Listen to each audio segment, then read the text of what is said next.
پورے گھر میں شور مچ گیا تھا کہ ثانیہ نے ایک شرابی انسان سے شادی کے لیے ہاں کر دی۔ ہر شخص حیرت سے میری طرف دیکھ رہا تھا جیسے میں نے کوئی ناقابل یقین فیصلہ کر لیا ہو۔ میری کچھ کزنوں نے تو صاف کہہ دیا تھا کہ تمہارا دماغ خراب ہو گیا ہے، تم اپنی زندگی کیوں خراب کر رہی ہو۔ ہر کسی کے پاس اس شخص کے خلاف الگ الگ کہانیاں تھی، کوئی اس کے جھگڑوں کا ذکر کرتا تو کوئی اس کے شراب پینے کی قصے سناتا تھا۔ مجھے اماں غصے سے کانپتے ہوئے میرے پاس آئیں اور میرا بازو پکڑ کر بولی، تم پاگل ہو گئی ہو کیا؟ اس ہیرے جیسے لڑکے کو چھوڑ کر تم شرابی کو چن رہی ہو۔ میں نے ان کی آنکھوں میں دیکھ کر بڑے پرسکون لہجے میں کہا تھا، اماں میں اپنے فیصلے پر دل سے راضی ہوں۔ ہمارے گھر میں 3 بھائی تھے، سب سے بڑے میرے ابا، ان سے چھوٹے چاچا اور سب سے چھوٹے چاچا کاروبار بہت بڑا تھا اور میرا سارا کاروبار کا نظام میرے ابا کے ہاتھ تھا۔ میرے ابا کی 2 بیٹیاں تھیں، میں، ثانیہ اور میری چھوٹی بہن ثنا۔ بڑے چاچا کے 2 بیٹے تھے، دانیال اور عمیر۔ چھوٹے چاچا کی 1 بیٹی تھی، شادیہ۔ ایک دن جب ابا نے اور دونوں چاچا کاروبار پر تھے، اچانک خبر آئی کہ ابا کی طبیعت خراب ہو گئی۔ اسپتال پہنچنے سے پہلے ہی ابا ہمیں چھوڑ کر چلے گئے۔ کچھ لوگوں نے کہا کہ بڑے چاچا نے غلط انجیکشن لگوایا تھا کیونکہ ابا کی حالت اتنی بگڑی نہیں تھی، مگر سچ کیا تھا یہ تو صرف اللہ ہی جانتا ہے۔ ابا کے جانے کے بعد کاروبار کا بوجھ چاچو نے سنبھالا تھا اور ابا کا حصہ اماں کو ملنے لگا تھا، جس سے گھر چلتا رہا۔ مگر گھر کی فضا بدل گئی تھی۔ دانیال بھائی سخت مزاج اور مذہبی تھے، گھر کی لڑکیوں پر سخت نظر رکھتے تھے، جبکہ عمیر اپنی دنیا میں مگا رہتا تھا، دوستوں کے ساتھ سگریٹ اور شراب میں کھویا رہتا تھا۔ سب کہتے تھے کہ دانیال بہترین انسان ہے، تعلیم یافتہ ہے، نیک ہے اور قابل اعتماد ہے۔ گھر میں اب میری شادی کا ذکر چلنے لگا تھا۔ اماں نے بڑے چاچا سے کہہ دیا کہ اب ثانیہ کی شادی کرنی ہے، آپ اچھا سا رشتہ دیکھ لیجئے۔ بڑے چاچا مسکرائے اور بولے، رشتہ دیکھنے کی کیا ضرورت ہے، گھر میں ہی رشتے موجود ہیں، میرا بیٹا دانیال آپ کا ہی تو بیٹا ہے، اسے ثانیہ کے لیے پسند کر لیجئے۔ یہ سن کر اماں خاموش ہو گئی، مگر میں جانتی تھی کہ یہ فیصلہ محبت سے زیادہ جائیداد کی لالچ میں کیا جا رہا تھا تاکہ گھر کی جائیداد باہر نہ جائے۔ دانیال اگرچہ ایک اچھا نمازی اور سمجھدار لڑکا تھا، مگر اس کی سخت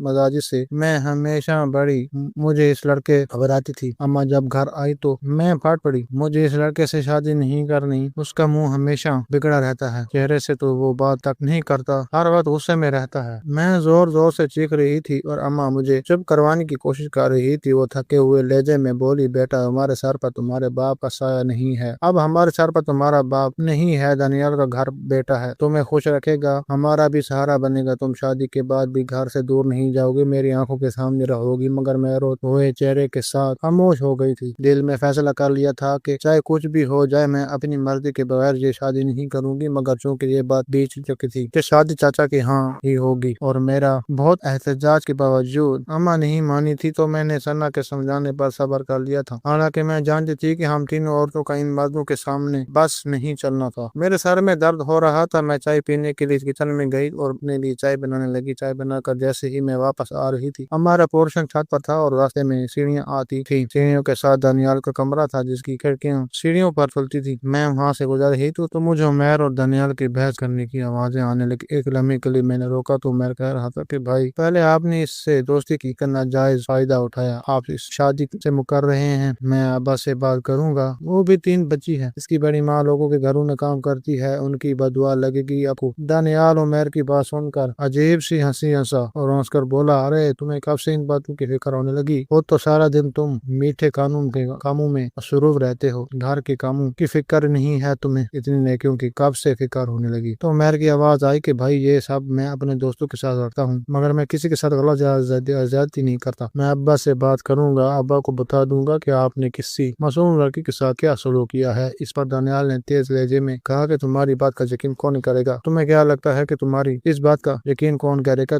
تم جیسے شرابی کی کوئی بات مانے گا اور تمہیں اس معاملے میں پڑنے کی ضرورت ہی نہیں۔ عمیر نے پھر اسے حساس دلانے کے لیے انداز میں کہا، بھائی کیوں ضرورت نہیں ہے، ثانیہ بھی بہت اچھی لڑکی ہے، میں اس کی زندگی خراب نہیں ہونے دوں گا، اس کا بھی باپ سر پر نہیں ہے، کچھ خدا کا خوف کریں۔ تو دانیال کہنے لگا، دیکھو میں تم ان معاملوں سے دور رہو، پہلے تو بات یہ ہے کہ میں ثانیہ سے شادی کر ہی نہیں رہا اور نہ ثانیہ اور ثنا دونوں بہنیں ہیں، اگر میں ثانیہ سے شادی کرتا ہوں تو چاچا کی جائیداد سے آدھا حصہ مجھے ملے گا، شادی خوبصورت نہیں ہے، مگر اگر اس سے شادی کروں گا تو چھوٹے چاچا کی ساری جائیداد میرے نام پر ہو جائے گی، اور میں تمہارے جیسا کم عقل نہیں ہوں، میں اتنا جانتا ہوں کہ میرا رشتہ بھیجنے پر چھوٹے چاچا جی بسم اللہ کریں گے۔ یہ بات سن کر دانیال ایک مذاق سی ہنسی ہنسا تھا۔ اس کی باتوں کو سن کر میں حیران رہ گئی تھی کہ مزید سننا تھا جو تھا وہ میرے لیے ناقابل برداشت ہو گیا تھا۔ عمیر جیسے سب برا سمجھتے تھے، وہ دل کا کتنا اچھا انسان تھا۔ سچ کہتے ہیں کہ کسی کی ظاہری بھلی یا نماز روزے سے ہم یہ نہیں جان سکتے کہ وہ کتنا نیک انسان ہے۔ دلوں کے حال اور کسی کی نیکی یا برائی کے بارے میں صرف اللہ کی ذات جانتی ہے۔ کچھ لوگ برے لوگوں میں رہ کر بھی برے نہیں ہوتے اور کچھ لوگ اچھائی کا لبادہ اوڑھ کر بھی اچھے نہیں ہوتے۔ میں تیزی سے سیڑھیاں چڑھتے ہوئے کمرے میں آئی تو سوچنے لگی تھی کہ دانیال جو 5 وقت نمازی ہے، وہ کیسے کسی لڑکی کی زندگی خراب کر سکتا ہے، اور